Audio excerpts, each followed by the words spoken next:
Bobby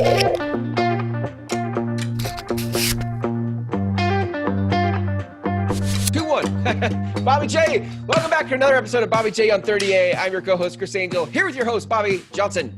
How are you? Good, man. First I thought we were in some kind of a shelter here behind you, but then I realized we're at the gym. So I'm hiding. In my life, you have to work from your car or little spaces wherever you can find a little moment to get away. I'm in the yoga room, which is now the yoga spin bike room. I got a new Peloton bike, so yeah, that's sweet. Absolutely love it. And don't, everyone can judge me, but I studied it for about 4 years and wow. Really came to the conclusion. Everyone that didn't have one told me not to have one because they're too expensive. Yeah. And then every person that has one was like, it's one of the best things I've ever purchased. Wow. And I mean, I'm telling you, man, you can get on there for 20, 30 minutes and kill out some calories. And more importantly is get your head right. For me, cardio is real attached. Why is the Peloton so cool? What makes? So I used to spin a lot. I used to take spin classes. And what the problem I ran into is time. I as you know, I mean, you've worked with me long enough to know my time is very limited, right? So you got to go to the class is an hour, right? Yeah. After the class, I hang out and talk to everybody another hour. And I'd get home at, an 8 o'clock class. I'm getting home around 11. I just don't have that time. So Peloton came up with this idea to bring live classes to your house, right? So the monitor, as you can see up there, maybe you can't, but there's a monitor there, and it's very well done, high quality. I was always worried about the quality on this thing, right? And then when I had a client that had one, I was just amazed at the quality of this bike, right? Yeah. And then it's just these live streaming classes are just great. You got a leaderboard. You really feel like you're in the class. That's cool. If you haven't been on one, and I hadn't been on one in a few years, I'll tell you, I jumped on it. Oh gosh, the first day we got it, which was like 3 days ago. And I said, I'm just going to bust out a 30-minute workout before I went back to work. Yeah. I won't even need to shower. I'm thinking to myself, right? I'm 10 minutes in, man, and I'm coughing lung up, I'm thinking, and I'm just drenched in sweat, So unfortunately, I barely made it through the 30 minutes. And then, of course, I had to shower. There was no way. So it's good. The quality is good. I'm so far very impressed. I bet when you're pedaling on a Peloton, you look like a hurricane. I bet you just look like a hurricane. I'm afraid most things I do in life, I kind of look like a hurricane. It's just like hurricane season. Yeah, a damn mess, man. Yeah. Yes, hurricane season is here. Well, it's been here. I mean, it starts June 1st. Yeah, that was my attempt at a transition. Yeah, like June 1st, and it goes all the way to what, November? November 30th, yeah. That's crazy. I know. I've never been around hurricanes, and I actually sort of selfishly wanted to interview you about this because I'm in Spokane, Washington. Our only natural disaster here really is fires. And that's not even too severe. Volcanoes though, right? I mean, Mount Rainier, I think is an active volcano, but and maybe it'll erupt, but I'm 300 miles from Mount Rainier. So when I hear things like, but I love the ocean. So I think about moving to places like oceans, and then I start getting worried about tsunamis and hurricanes and all the stuff. So I just wanted to know, it always sounds like you guys just like do it. You just put up with it. You just do it. Like, I don't know. So the best part, if there is a good part about a hurricane, and I've lived this hurricane life for a long time, Chris, the best part about it versus a tornado or something, it basically has the power of a tornado. Yeah. They can be 200, 300 miles wide, The best part is you get plenty of notice. So we're tracking this thing for a long time before it gets to us. So we have time to prepare. Yeah. I'm more afraid of tornadoes. The problem with hurricanes is they spawn tornadoes. So you have to be mindful of that. But, that's probably what keeps us here. If we didn't, if these things were just popping up out of the blue, we'd obviously have to move. But yeah, they're a part of living near the coastline pretty much anywhere. Is it like pretty regular? Like every year you'll get a hurricane, so you're boarding up your house and stuff every year, or? It seems to be more and more. We're doing it more. I don't know if that's just a 5-year thing that we're in. Last year we had Hurricane Michael, which was devastating to Panama City beaches and beyond, Mexico Beach and those areas like that. They were really literally devastated. Wow. So yeah, it's become a way of life, man. I mean, it's like, you just got to learn how to live like it. When it's tracking, like right now we're tracking hurricane, I think it just turned into Doreen. Okay. Mm-hmm. And it's looking to hit the East Coast. So, hey, that looks like it's going to be like down towards Orlando. Yeah. Okay. Hit that side, right? But the problem with that is there's a northern shear coming down over the like the east coast. So it's pushing down that low pressure. So that storm, typically when they hit land, they shoot north. Mm-hmm. Okay. And then you're good to go. This front is pushing it down, which means it could hit the Gulf, which is us, right? Yeah. And then begin a slow turn, which would put us right in the path. So the issue with this type of storm is that we don't really know yet, like if it hits the Gulf, then we have very limited time because normally we're watching it from Africa. Right. All the way over. Yeah. This one suddenly gets in the Gulf of Mexico, and it's, it's literally, the water's warmer, it'll intensify, and we'll have a shorter period to get out of here.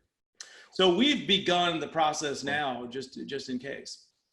So what is that process? That's, as this out of towner, I have no idea what does that entail? Yeah, I always forget. People just aren't aware of this. Like, this what do you even so do? Securing our home, and being a real estate agent, as I get with my clients, and we begin to secure properties the best we can. So, and a lot of them have their rental management people or their management people trying to secure everything. So we're bringing lawn chairs in. We're bringing all the stuff that fly around and ruin parts of your home. Right. A lot of people have hurricane shutters that come down and close the house off. You begin freezing water, taking gallon jugs and freezing them, because if your power goes out, ultimately your power in a hurricane will go out. So you want to make sure everything in your freezer or refrigerator is the best you can. Like what we typically do is we'll load up a cooler when we leave. Like we have to evacuate and get out of here. We'll load up a cooler with most of the food and secure the refrigerator. You leave the ice jugs in there because when the power goes off, the ice in those jugs will keep the freezer and refrigerator colder for longer. Right. That's smart. But we've also learned over the years that pretty much, no one's going to be in your home. We tend to be able to get back pretty quick because I guess we've been pretty fortunate for a while. We haven't had a direct hit in a while. And then when we get back, we just throw everything away in the refrigerator. Where do you evacuate to? No, typically it just depends on the track of the storm. If it's coming up into the Gulf, if it's turning, we might end up getting on this side of it. So we're in the Panhandle. One time I drove down to Orlando and took my family to Disney World. And we were getting hit by a storm, and then I flew off to Costa Rica and went surfing. So, but sometimes going north is scary because it can hit there, because this thing will just stay alive for a while, while it's trying to dissipate, and these tornadoes spin off of them, rain like you can't imagine. Do people just Airbnb it? Do they go stay at a hotel? Do they find family? So family, Airbnb, hotels. Last time we went to, for Michael, we went to, what is that place we used? Biloxi. We went to Jimmy Buffett Hotel or something like that. My whole neighborhood was there. It was like it was a big giant party. So, you secure your homes up, you put boards. A lot of people have to put boards up. Some have hurricane shutters. Some people have fabric. These homes that we're in come with fabric. And you put this fabric over your windows. It's a couple hour process. Huh. So I'm on all that stuff in the attic. So I'm kind of on standby. At one point do I decide to put all that up there? Right. And, you want to be better safe than sorry, because if you make a mistake on it, you could blow out a window or the good news is you do all that work and nothing happens. Right. Right. But the bad news is you got to do all that work. Right. Do they have insurance policies? Like up here, we have some floodplains. And so there's insurance for, different regulations, policies, premiums for floodplains. Do they have that for? Our insurance down here is funny when I hear what, like for this home here, and I'm covered for hurricanes. This is a 3,500 square foot home. My insurance policy, including hurricane, is around $2,500 a year. So that is like a rider they'll add to the policy. It's like hurricanes. Hurricane, yeah. Pretty much in Florida, you're going to you have to be covered for hurricanes. Now, from what I hear, I've never had to really deal with it personally.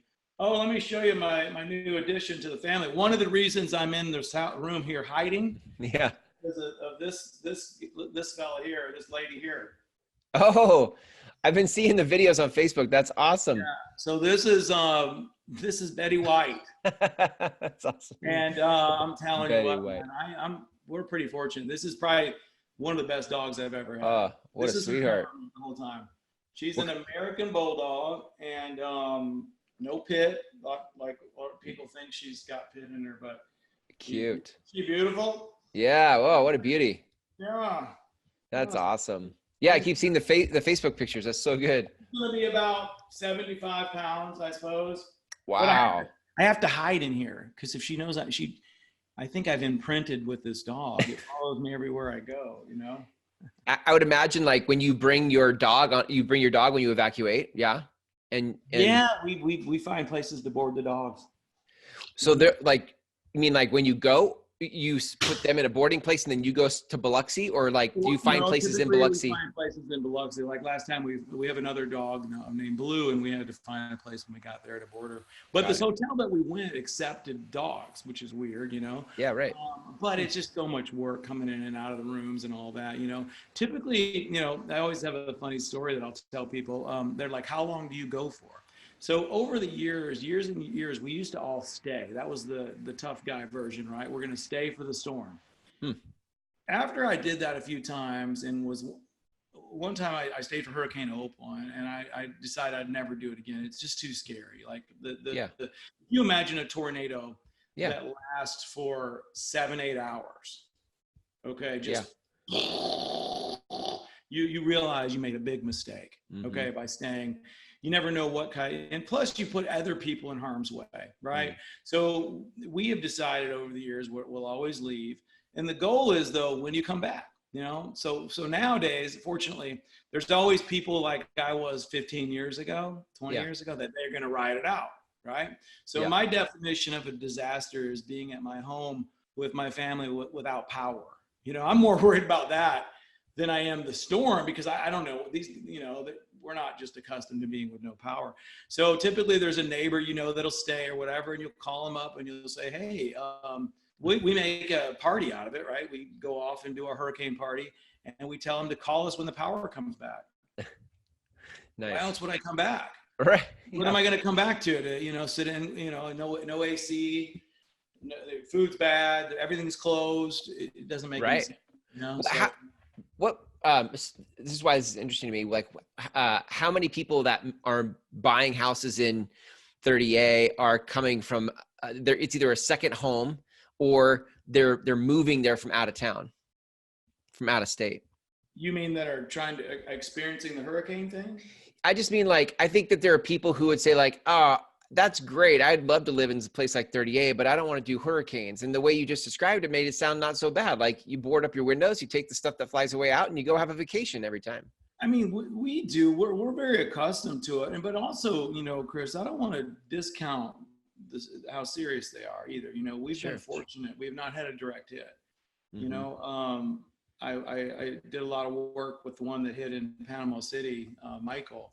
And you'd be amazed if you ever get a chance, Google some of that, and you'd be shocked at how devastating these things really can be. So, you know, I think it's one of the risks. We live in one of the most beautiful places that I've ever been to. And one of the risks, if you're going to live a coastal life, doesn't matter where you are, you got to deal with this, you know? Yeah. But, and the good news is when it all boils down, the most important part is, are you safe? This is all just stuff, you know? I mean, it really is. So, the fact of the matter is, you get your family, you get you safe, your family safe, your pet safe, and you know, really, frankly, you know, you pray. I mean, I remember when we were doing that for Michael. You know, you don't want to pray it hits somebody else really bad, but at the same time, you just are dialed into trying to be safe, and if your family's safe, you're good to go. I know. You experience that with people that have talked about losing a house to fires. When it boils right down, they're not really worried about all that stuff. They're more worried about, thank God we weren't in there. Right. Yeah, that's right. That's right. I know when you and I met, you had been doing a lot of like some hurricane or storm stuff. Like people, like you were trying to help people who have been stuck in a storm or something. That was Hurricane Michael. Yeah. Okay. Yeah. So I know you've got like some. And you said you've lived this way for a while now. I would imagine if anybody wants to reach out to you and hear some of the ways that you prepare, or some of the other tips that you might have, how do people reach out to you? Sure. You could, well, obviously my phone number, 850-865-7798, or my website, 30alocalrealestate.com. Perfect. Maybe I'll do a blog on it now that you got me thinking about it again. You know, basically you just, you know, get your car ready, fill up with gas, empty your refrigerator, take the important stuff with you. You know, most importantly is our pictures. We always, you know, we take our pictures, get cash. You know, that's important because if ever the power goes out, you don't have access to money, and lots of drinkable water. You know, you'll see people buying water like crazy. Always good to have a generator, you know, for if you do come back early, get your power back on in some regard, or at least plug in your refrigerator. You know, most importantly, they'll get safe. Yeah. You know? That was good. That was a whole other list. That was perfect. I was like, I'm so glad I asked that because then you just gave all that. So can you guys listening to this even imagine how much more Bobby has to share with you if you call him or visit his website? It's so good. So good. I mean, it's almost second nature if you think about it. I don't even really think about it. You when you talked to me earlier about this, let's just interview you. I was like, oh yeah, I don't need to write anything down for that one. Right. Yeah. Right. I know. Second nature. Well, good stuff, Bobby. Thanks for bringing this is really important information. So, all right. Thank you. Good to see you. Stay safe. See you next time.